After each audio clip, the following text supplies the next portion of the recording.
أعوذ بالله من الشيطان الرجيم بسم الله الرحمن الرحيم خلق الإنسان من صلصال كالفخار رب اشرح لي صدري ويسر لي أمري واحلل عقدة من لساني يفقهوا قولي فالحمد لله والصلاة والسلام على رسول الله وعلى آله وصحبه أجمعين ثم أما بعد رب يسر ولا تعسر وتمم بالخير السلام علیکم ورحمۃ اللہ وبرکاتہ۔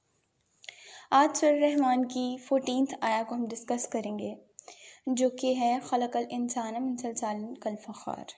اس کا سادہ ترجمہ کروں گی، انسان کو اس نے ٹھیکرے جیسے سوکھی سڑے ہوئے گاڑے سے بنایا۔ جیسے کہ پیچھے ہم نے جو آیت پڑھی اس میں اللہ تعالیٰ ہم سے کیا کہہ رہے تھے کہ فَبِأَيِّ آلَاءِ رَبِّكُمَا تُكَذِّبَانِ، تم اپنے رب کی کون کون سی نعمتوں کو جھٹلاؤ گے۔ تو ہم نے اس آیت میں یہ جانا تھا کہ انسان بہت زیادہ ناشکرا ہے، اور اللہ تعالیٰ اس کو کئی موقع دیتا ہے کہ وہ اپنے ارد گرد کی چیزوں کو دیکھے اور پھر اس کو احساس ہو کہ اللہ تعالیٰ نے اسے کتنی نعمتیں دی ہیں، لیکن وہ پھر بھی اس کو اگنور کر دیتا ہے جیسے یہ سب تحفے نہیں تھے بلکہ یہ تو اس کا حق تھا۔ اصل میں نا، جب انسان شکر گزار نہیں ہوتا تو اس کی بھی اصل وجہ یہی ہوتی ہے کہ وہ اپنے آپ کو کوئی بہت بڑی چیز سمجھنے لگ جاتا ہے، یعنی ایسے جیسے اس کی خدمت کی جائے، اس کے پاس سماجی، معاشرتی، تعلیمی، معاشی لحاظ سے کوئی مقام ہوتا ہے اگر، اور کبھی کبھی نسل کے لحاظ سے، خاندان کے یا پیسے شہرت کے لحاظ سے وہ خود کو نا بہت بڑی چیز سمجھنے لگ جاتا ہے اور غرور کرنے لگ جاتا ہے۔ اور کبر یا تکبر کے لیے ہمیں امیر یا مشہور ہونے کی ضرورت نہیں ہے، بلکہ یہ تو چھوٹے سے چھوٹے پروفیشن میں بھی آ جاتا ہے۔ مطلب اگر کسی کی اچھی پوسٹ اپنے پروفیشن میں لگ گئی ہے تو اس میں غرور آ جائے گا۔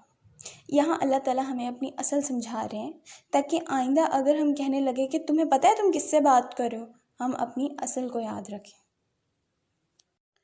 اچھا جی، اب اس آیہ میں جو لفظ استعمال ہوا ہے سلسالن، اس کو کہتے ہیں، اس کا مطلب ہوتا ہے کھنکھناتی ہوئی مٹی۔ اب اس مٹی کا، اب یہ کون سی مٹی ہے میں آپ کو سمجھاتی ہوں۔ جب کسی صحرا میں ریت پر بہت زیادہ بارش پڑتی ہو اور پھر اس کے بعد شدید گرمی پڑے تو وہ کیسے خشک اور سخت ہو جاتی ہے، اتنی سخت کہ اس میں دراریں پڑ جاتی ہیں، اور اگر اسے ہاتھ میں اٹھائیں تو پلیٹ کی طرح اٹھ جاتی ہے، اور پھر اگر ہم اسے ہلکا سا بھی دباتے ہیں تو ہاتھ میں چوڑا چوڑا ہو جاتی ہے۔ یہ سلسال ہے اصل میں، اور وہ ایسی ریت ہوتی ہے جس کا کوئی فائدہ نہیں ہوتا، اس پر نہ کچھ ہوتا ہے اور نہ ہی وہ کسی اور کام آتی ہے، بالکل بیکار ہوتی ہے۔ اس کا صرف اور صرف ایک فائدہ ہوتا ہے، فخار، مٹکے، یعنی ایسی مٹی جو مٹکے بنانے کے لیے استعمال ہو۔ اور ریت سے بنے مٹکے عموماً کہاں استعمال ہوتے ہیں؟ امیروں کے گھر یا پھر غریبوں کے گھر؟ عموماً غریب لوگ استعمال کرتے ہیں، یعنی کہ ہماری اصل ایسی مٹی ہے جو مٹکے بنانے کے کام آتی ہے، اور ہماری اوقات مٹکے کی سی ہے، اور مٹکا اگر ٹوٹ جائے تو پھر وہ کسی کام کا نہیں رہتا۔ اللہ تعالیٰ کہہ رہے ہیں کہ تم برتن ہو، برتن بھی وہ جو سب سے نچلے درجے کا ہے۔ تم سمجھتے کیا ہو اپنے آپ کو؟ اللہ انسانوں سے کہہ رہا ہے کہ یہ کبھی مت سمجھنا کہ تم کسی چیز کے حقدار ہو، تم بیکار مٹی سے بنے ہو، اور سب امیر اور غریب ایک ہی طرح کی مٹی کے بنے ہیں۔ یہ ہماری حقیقت ہے۔ آپ کو بتاؤں، شکر گزاری اور تکبر نہ ساتھ ساتھ ہی ہوتے ہیں۔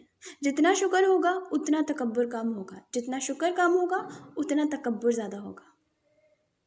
پچھلی آیت میں اللہ تعالیٰ نے کہا کہ تم شکر گزار کیوں نہیں بنتے، یعنی تمہارے تکبر کو توڑنا پڑے گا تاکہ تمہارے اندر عاجزی آ جائے۔ ہم جتنے عاجز ہوں گے اتنے اللہ تعالیٰ کے قریب ہوں گے۔ بارک اللہ فی القرآن الحکیم ونفعنا ایاک بذکر الحکیم۔ السلام علیکم ورحمۃ اللہ۔